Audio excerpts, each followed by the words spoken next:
So I've wanted to tackle this topic for quite some time. So let's dissect why black people are content with going to Asian beauty supply stores and dropping a dime. Let's discuss.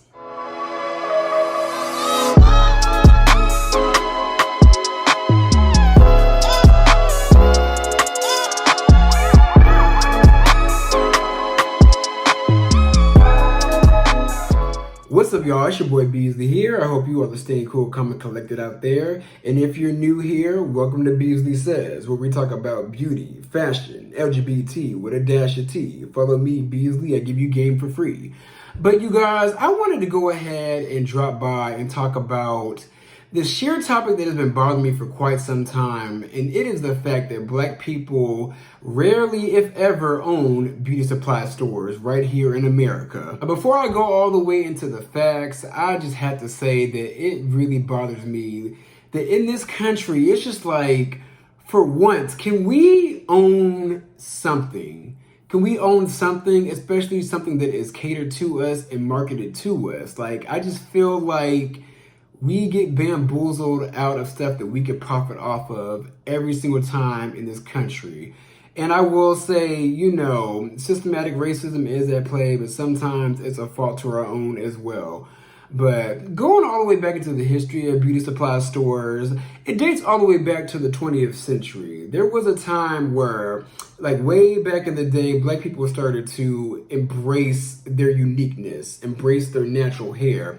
And black women really poured into themselves, poured into beauty and luxury. Even though luxury was a hard thing to obtain, the one thing that got black women close to feeling luxurious and beautiful was their hair. So thanks to the likes of Madam C.J. Walker and over time a lot of other black people entered the market of black hair care, there was a high demand for black hair care products, and we needed a central place to purchase that product. So therefore, a lot of black people within the communities, when we had our own communities, they created beauty supply stores. However, over time and up until all the way in today, most of these beauty supply stores are predominantly Asian owned, and they're mainly owned by Koreans.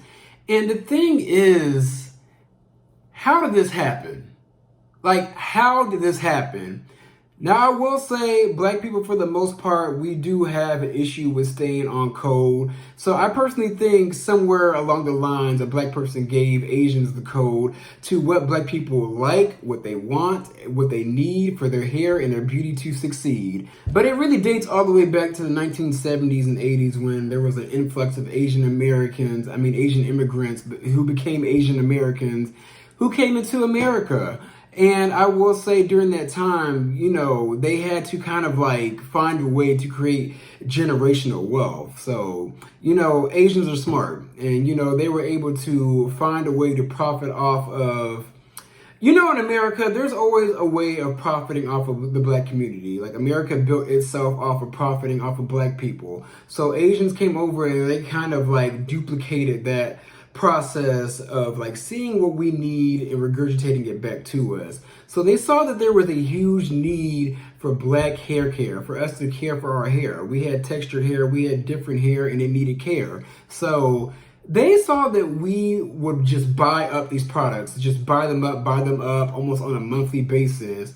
And they were kind of just how can we get a foothold on this? So baby, when the 90s hit, that's when the Asians hit. That's when the Asians hit a lick on the black community by cornering the market of beauty supply stores.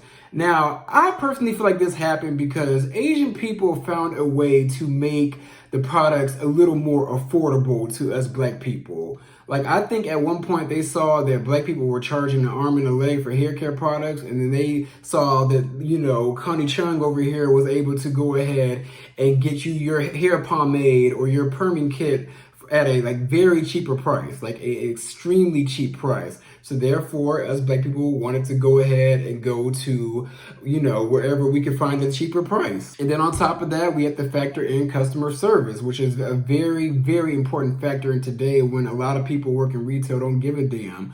But I will say, my black people, I gotta look at y'all, because when it comes to customer service at these black-owned businesses, y'all are not the best. Y'all aren't the best, and a lot of that comes to the test when you guys don't know how to handle situations, and therefore they go over to the Asian side of doing things because they do customer service the best. And then on top of that, another reason Asian people were able to corner the beauty supply store market is because of shipping and manufacturing and wholesaling.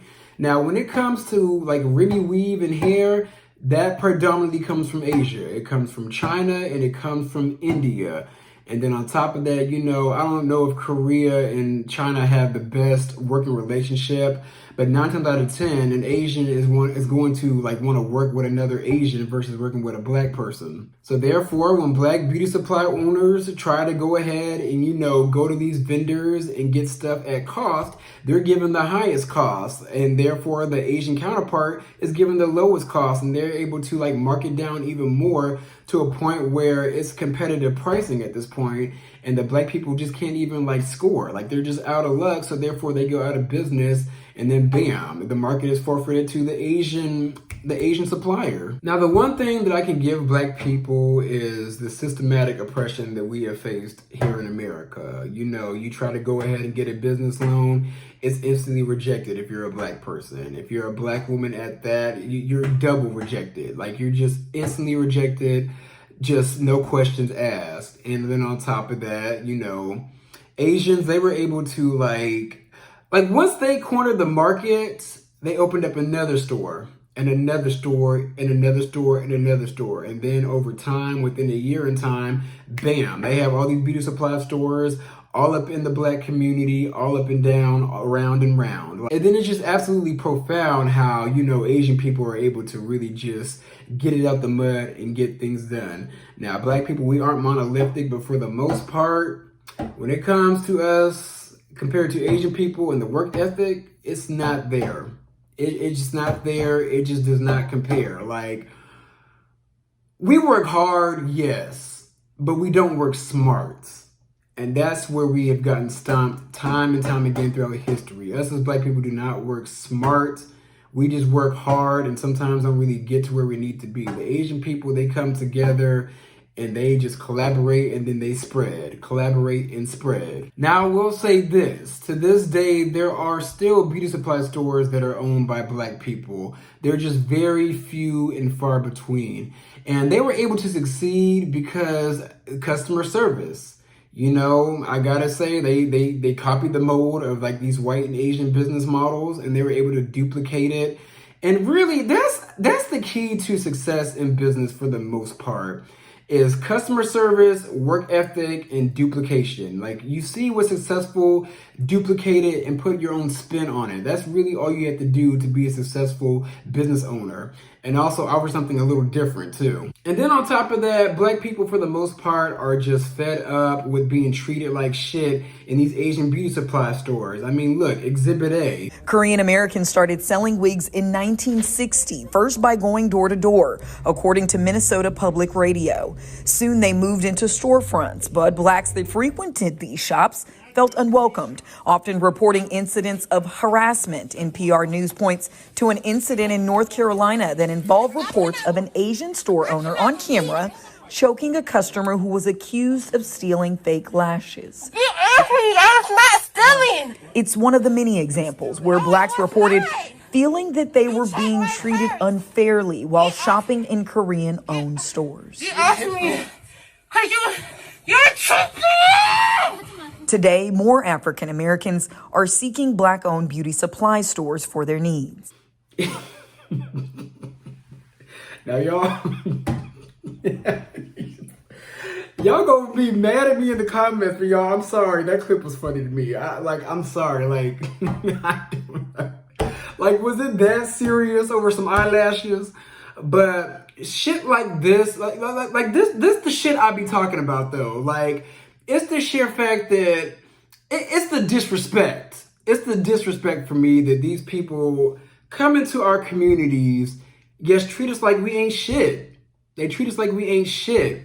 And when an abundance of black people see this shit, they go ahead and go to the black-owned shit and support the shit. And that's one of the sheer reasons why, you know, black-owned beauty supply store owners are able to thrive off of the support and, you know, off of like other people really like shitting on our community, yet profiting off of us. And that's the main reason that it just bothers me that us as black people have not been able to corner this market. Like, how do we keep getting bought out of our own shit?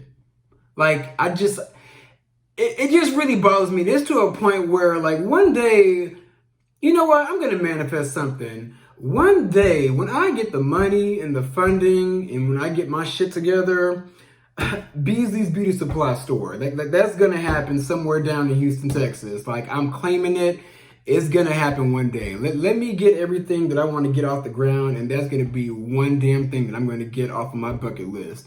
Beasley's Beauty Supply. But yeah, y'all, I'm trying to keep my videos a little short and sweet, so I could go a little bit deeper, but I want to know what you guys think. Why do you guys think that black people are not able to own beauty supply stores? And how do you feel with the fact that every single thing is catered to us, but we never really own anything that's for us? Let me know what you guys think, and be sure to like, comment, and subscribe. I'm going to come back at you guys with some more content.